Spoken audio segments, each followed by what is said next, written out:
আজকে আলু ভাজবো। আলু ধুয়ে নিছি, ধুয়ে এই যে কুটতেছি।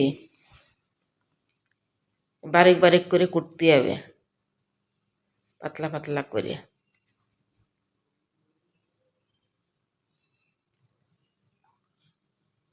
কুটি টুটিয়ে পাশে ফের আবার আর একবার ধুতে হবে, ধুয়ে টুয়ে তারপর ভাজতে হবে।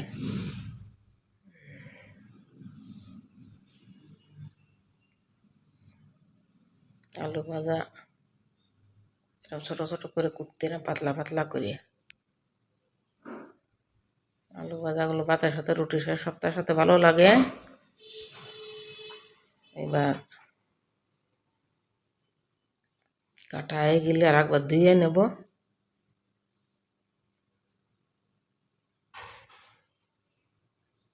কাটা হয়ে গেছে সব, এবার ধুয়ে নিছি। দিয়ে এবার কড়াইতে তেল দিয়ে গরম করেছি, তেল গরম করে হাঁড়ি মির্চা ভাজিয়ে নিছি। হাঁড়ি মির্চা ভাজিয়ে নিয়ে এবার পাঁচফোড়ন আর শুকনো জাল একটা ছিঁড়ে দেব। যে পাঁচফোড়ন আছে, শোক, মেথি, কালঞ্জি, জিরিয়ে আর রাঁধুনি।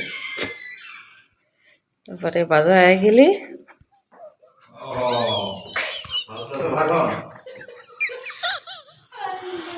এই আলু ঢেলে দিছি, হলদি নমক দিয়ে এবার ভালো করে মিশিয়ে বাজ দিয়ে হবে।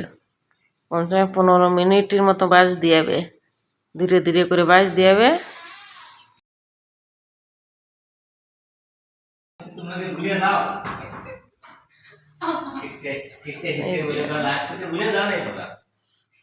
ভালো করে মিশ্রণ করে নিছি, মিশ্রণ করে এবার ডেকে ডেকে বানাতে হবে। অনেকে সিদ্ধ করে বাজে, ওর চাইতে এরকম বিনা সিদ্ধ করে এরকম ডেকে ডেকে বেজে বেজে বানাও, এ আরও ভালো লাগে খাতে।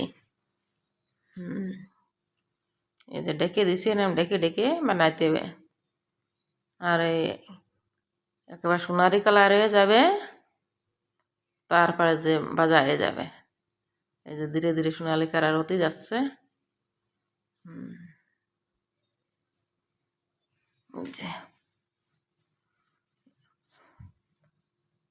এই যে হওয়ার মতো হয়ে গেছে একবার।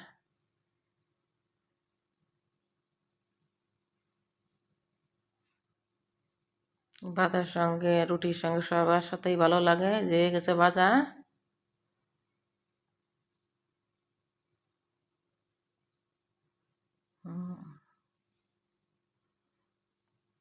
আর এই যে আগে যে ঝাল ভেজে রাখলাম, হাঁড়ি ঝাল, ওই ভাতের সঙ্গে আলু ভাজা, হাঁড়ি মির্চা নিয়ে ডুলে ভালো করে ভাতের সাথে মিশিয়ে